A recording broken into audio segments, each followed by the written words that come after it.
Baik, Bapak Ibu semua, terima kasih. Selamat datang di pelatihan menerapkan keselamatan dan kesehatan kerja atau K3 di perawatan gedung. Sebelum kita mulai, mari kita berdoa agar kegiatan ini lancar dan selalu memberikan manfaat. Berdoa mulai. Selesai. Sebelum kita mulai, saya mau memperkenalkan diri. Hari ini kita akan belajar bagaimana penerapan K3. Saya Rizal Zubat Firdausi, seorang trainer, seorang team leader, dan seorang asesor juga. Nah, sebelumnya saya cek dulu peserta, saya sapa dulu. Ada Mas Eko, hadir. Mbak Putri, hadir. Oke, terima kasih Bapak Ibu semuanya hadir ya. Hadir. Ada 15 orang. Kita akan latihan di sini selama 20 menit untuk materi. Sebelum kita mulai, kita akan safety induction dulu. Kita ada di ruang kelas Kitvos Indonesia.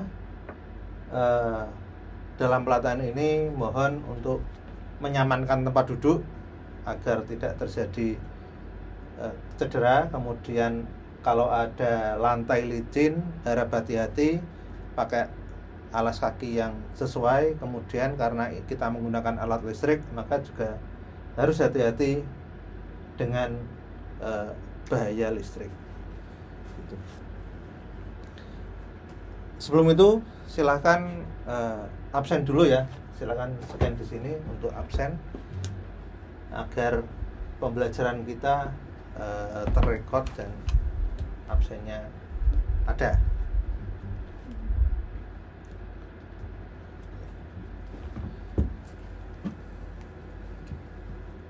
Sebelum kita mulai inti pembelajaran, silahkan saya bagi kertas metaplan untuk mohon dituliskan harapan dan keinginan dari pelatihan ini.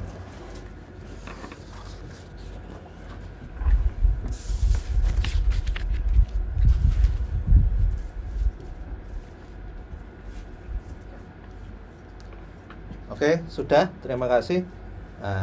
Saya ambil lagi harapan dan ininya.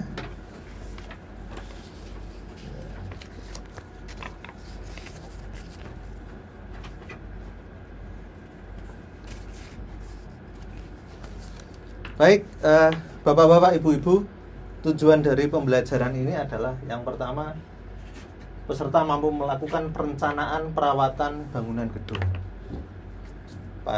Yang lebih spesifik adalah nanti setelah selesai pelatihan ini, Bapak-bapak, Ibu-ibu mampu menerapkan keselamatan dan kesehatan kerja yang meliputi kegiatan mengidentifikasi. 1. Identifikasi lingkup pekerjaan K3 berdasarkan dokumen kontrak. 2. Memeriksa peraturan dokumen K3. Kemudian membuat daftar checklist peraturan dokumen yang dibuat sesuai dengan hasil pemeriksaan. Nah, ini tujuan pelatihan kita nanti dalam waktu 20 menit ini. Bapak-bapak, Ibu-ibu yang berbahagia di sini, sebelum masuk ke intinya tadi tujuan, sekarang lebih ke inti. Adakah yang tahu mengenai K3 itu apa?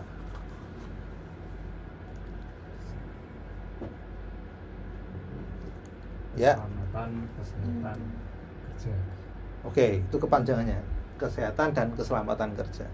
Intinya adalah K3 itu berdasarkan undang-undang. Jadi ini sebuah kewajiban dalam dunia konstruksi bahwa setiap pekerjaan apapun itu wajib menerapkan fungsi K3, kesehatan dan keselamatan kerja. Dalam pelatihan ini pun kita harus menerapkan kesehatan dan keselamatan kerja. Jadi nanti kalau ada bahaya, silahkan keluar sesuai dengan petunjuk jalur dan berkumpul di titik kumpul. Nah, acuan dari penerapan K3 dalam perawatan gedung ini adalah pertama Undang-Undang Nomor 1 Tahun 1970 tentang keselamatan kerja dan perubahannya, yang kedua Peraturan Menteri Pekerjaan Umum Nomor 9 2008 mengenai sistem SMK3, Sistem Manajemen Keselamatan dan Kesehatan Kerja. Kemudian Peraturan Pemerintah Nomor 50 Tahun 2012 mengenai SMK3, ini perubahan dari yang tahun 2008. Kemudian yang nomor 4 Peraturan Menteri PUPR Nomor 5 Tahun 2014. Kemudian Peraturan Menteri PUPR Nomor 16 Tahun 2018, dan yang terbaru adalah Permen PUPR Nomor 10 Tahun 2021 tentang pedoman sistem manajemen keselamatan konstruksi. Nah, nanti di Permen 10 2021 ini banyak form-form mengenai K3 yang harus diterapkan di perawatan gedung atau dunia konstruksi. Pengertian K3, jadi keselamatan kesehatan kerja diartikan sebagai suatu upaya agar pekerjaan selamat di tempat kerjanya sehingga terhindar dari kecelakaan, termasuk juga untuk menyelamatkan peralatan dan produksinya agar secara umum tujuan K3 yang pertama melindungi tenaga kerja. Jadi yang pertama harus dilindungi adalah manusianya. Yang kedua menjamin keselamatan kesehatan orang lain. Jadi satu pekerjanya, dua orang lain yang ada di sekitar situ. Yang ketiga terpeliharanya sumber produksi. Jadi yang paling pertama adalah tenaga kerja sendiri, yang kedua orang lain, yang ketiga sumber produksi, yang keempat adalah dari sisi kesehatan mencegah dan membasmi penyakit akibat kerja. Itu adalah pengertian K3.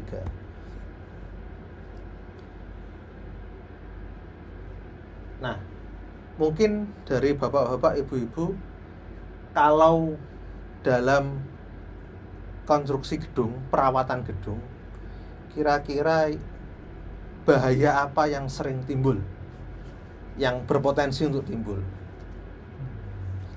Jatuh dari ketinggian. Gimana? Jatuh dari ketinggian. Oke, bagus sekali. Jatuh dari ketinggian. Ini kalau pekerjaan di tingkat tinggi. Yang lain? Contoh kecilnya seperti kesetrum.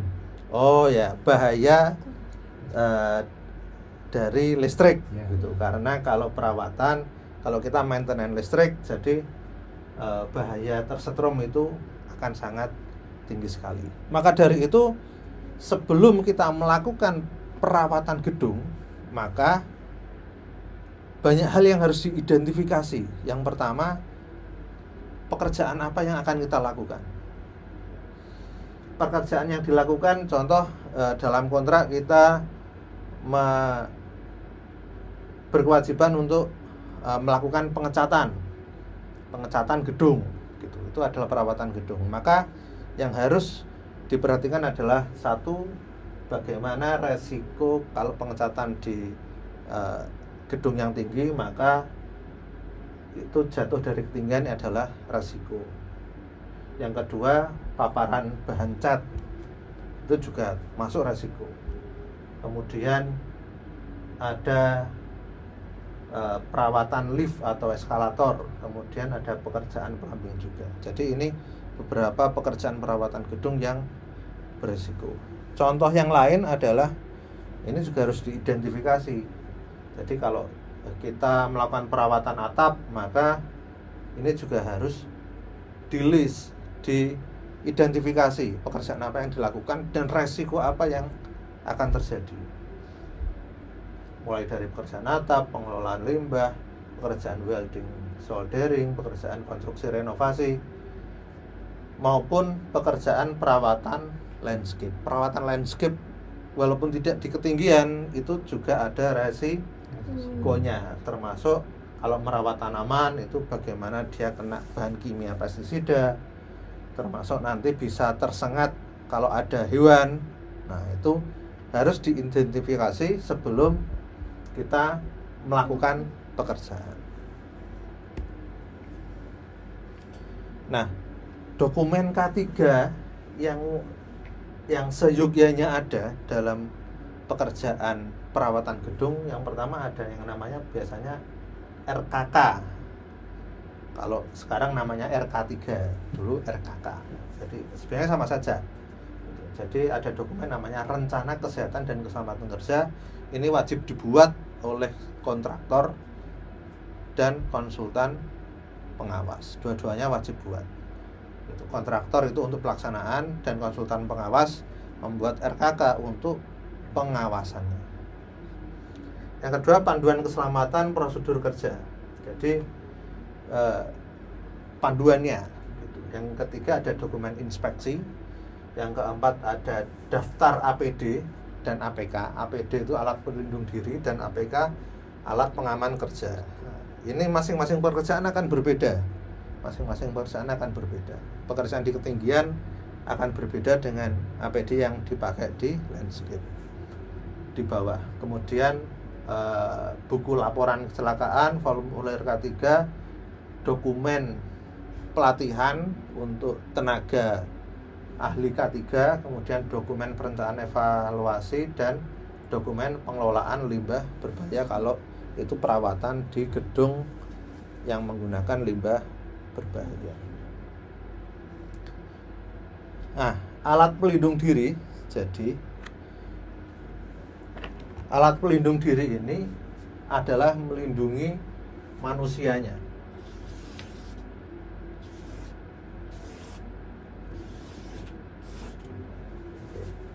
Yang pertama yang wajib dilindungi adalah kepala. APD kepala itu apa saja contoh? Helm, kacamata. Terus Earphone. Bukan earphone, tapi pelindung telinga. Ada yang berbentuk ini, ada yang berbentuk air plug. Jadi melindungi untuk apa? Kebisingan. Kebisingan. Oke, bagus. Selanjutnya di bawah kepala ada masker juga untuk pernapasan. baju Kemudian baju yang pelindung. apa namanya? Satu rompi safety atau bisa pakai namanya coverall. Coverall menutupi semua. Kemudian yang di tangan Pelindung tangan. Sapu tangan. Tangan. sarung tangan. Jadi sarung tangan ini juga penting untuk semua pekerjaan agar tangan terlindung dari hal yang berbahaya. Yang terakhir di pelindung kaki ada sepatu atau safety shoes. Nah, ada APD khusus untuk ketinggian, namanya apa? Ya, itu namanya lanyard. Oh, Lanyard. Jadi kalau di ketinggian itu wajib pakai lanyard. Nanti dia pakai apa? Lanyard terus pakai safety belt digantungkan. Apakah pakai itu melindungi 100% dari kecelakaan kerja? tidak. Tentu tidak. Mencegah. Itu adalah mengurangi resikonya. Orang jatuh akan tetap jatuh, tapi kalau dia memakai pelindung, maka resiko yang diterima akan berkurang. Nah, ini tadi ada APD. Sekarang kita ke APK. Apa itu APK? Alat pelindung kerja. Alat pelindung kerja ini jadi alat yang untuk melindungi kita dari kondisi-kondisi kerja seperti yang bukan melekat di diri. Contoh ada safety cone. Kalau ini ada 10 contoh ya, ada guarding mesin. Jadi kayak mesin gerinda ini ada pelindungnya. Jadi agar percikannya tidak terkena. Ini guarding mesin. Ada pengaman jalan atau marka. Bisa pakai safety cone atau safety line. Ini safety line. Ada pelindung tangga atau tangga tambahan. Nah, ini contoh ini yang tidak boleh lewat. Pelindung pelaratan elektrik, pengaman terhadap bahan kimia, sistem pemadam kebakaran, itu juga alat pelindung kerja. Kemudian alat pengaman perancah atau scaffolding, pelindung telinga otomatis, pengamanan peralatan untuk alat berat. Ini alat pelindung kerja ini wajib diidentifikasi, wajib di list daftarnya sesuai dengan kebutuhan pekerjaan itu. Nah, setelah kita mengidentifikasi, ya ini kita identifikasi pekerjaannya apa, isunya apa, dampaknya apa, kita buat tabel,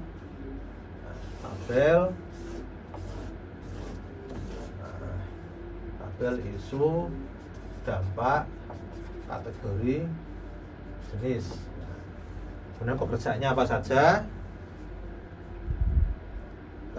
sumber isunya apa, ini peluang atau hambatan atau kekuatan kita, keinginan harapannya apa, termasuk ini adalah termasuk jadwal. Jadi waktu itu juga menjadi pengaruh untuk pekerjaan, untuk keselamatan, karena kalau waktunya pendek akan tergesa-gesa. Setelah diidentifikasi, kita wajib tahu bagaimana menghitung skor bahaya, skor hazard. Ini namanya metric scoring of scoring hazard. Hijau ini bahaya rendah, kuning bahaya sedang, merah tinggi. Nah, dari scoring ini nanti kita buat ini namanya job safety analysis. Nah, job safety analysis ini ada deskripsi pekerjaannya. Jadi kita tulis pekerjaannya apa, contoh melakukan pembersihan cat lama dengan amplas. Nah, ini bahayanya kalau di ketinggian terpeleset, tersandung, terjatuh dari ketinggian, akibatnya bisa fatality. Kalau fatality pasti nilainya tinggi, 5. Kemudian ada tindakan pengendaliannya. Nah, tindakan pengendalian ini yang nanti akan mempengaruhi ini. Nah, setelah kita membuat job safety analysis, nah, berarti sudah ada dokumen rencana K3. Nah, kemudian kita buat checklistnya, apakah K3 untuk renovasi konstruksi gedung ini ada atau enggak. Contoh, proyek mempunyai petugas K3 yang bersertifikat, ada enggak? Kemudian proyek memiliki kegiatan-kegiatan rapat rutin, safety briefing, ada enggak? Nah, ini checklist ini digunakan sebelum memulai dan waktu melaksanakan proyek. Jadi checklist ini wajib ada waktu melaksanakan proyek. Kesimpulannya adalah untuk menerapkan K3 dalam perawatan gedung, yang pertama, 1, periksa dokumen kontrak dan dokumen kerja. Yang kedua, identifikasi lingkup pekerjaannya, kita mau bekerja di bagian mana. Kemudian identifikasi resikonya. Kemudian buat atau periksa dokumen K3-nya sudah lengkap atau belum. Bentuknya tadi ada JSA, ada RKK dan lain sebagainya. Kemudian buat checklist pemeriksaan. Dari sini ada pertanyaan? Oh ya, siapa namanya? Andi. Oh, Mas Andi, oke. Bapak Andi ini, ya. Gimana? Boleh dibilang yang ya. Yang materi gasut tadi. Ini, ya. Ya. Yang merah itu kenapa kok mesti sampai merah itu? Terus apakah ada solusi agar mengurangi indikatornya menjadi lebih kuning? Oke. Pertanyaan yang bagus, Mas Andi. Nah, begini. Jadi kalau ternyata analisis kita menemukan nilai yang tinggi, maka ini harus dilakukan yang pertama, dieliminasi. Apakah pekerjaan itu bisa dieliminasi? Kalau tidak bisa, maka baru dilakukan perekaan dengan menggunakan tindakan. Yang pertama eliminasi, yang kedua substitusi, merubah rute. Jadi kalau bisa mengecat dari dalam keluar, itu bisa dilakukan. Kalau tidak bisa, maka opsi terakhir adalah menggunakan APD. APD adalah opsi terakhir untuk menurunkan resiko. Jadi sehingga kalau pengecatan di gedung tinggi itu tinggi, maksudnya resikonya tinggi tanpa pengaman, maka dengan pengaman nanti skornya akan turun karena resikonya akan turun juga. Gitu. Terima kasih Mas Andi. Oke, baik. Hari ini cukup di sini. Banyak sekali luar biasa di kelas ini. Untuk tugasnya, yang pertama membuat identifikasi pekerjaan dan risikonya, ya. Yang kedua membuat job safety analysis. Jadi tentukan dulu pekerjaannya apa, kemudian baru diidentifikasi uraian pekerjaannya. Dari masing-masing uraian pekerjaannya diidentifikasi resikonya. Setelah tahu resikonya baru dibuat job safety analysis. Ini tugasnya dikumpulkan di drive, nanti saya kirimkan linknya selama 2 hari, nanti akan menentukan nilai dari pelatihan ini. Oke, terima kasih Bapak-bapak, ibu-ibu sudah mengikuti pelatihan ini. Semoga ini memberikan manfaat. Ingat, keselamatan adalah tanggung jawab diri sendiri dan kita semua. Jadi yang bertanggung jawab atas keselamatan Mas Andi, ya Mas Andi sendiri dan temannya. Jadi kita saling mengingatkan, jangan sampai ini teledor. Begitu. Terima kasih. Sebelum meninggalkan ruangan, mohon nanti tidak meninggalkan sampah. Sampahnya dirapikan. Peralatan, hati-hati jangan sampai tercecer, karena ini juga akan menimbulkan bahaya kalau terpleset. Terima kasih Bapak Ibu-ibu. Saya akhiri. Assalamualaikum warahmatullahi wabarakatuh. Tepuk tangan untuk kita semua.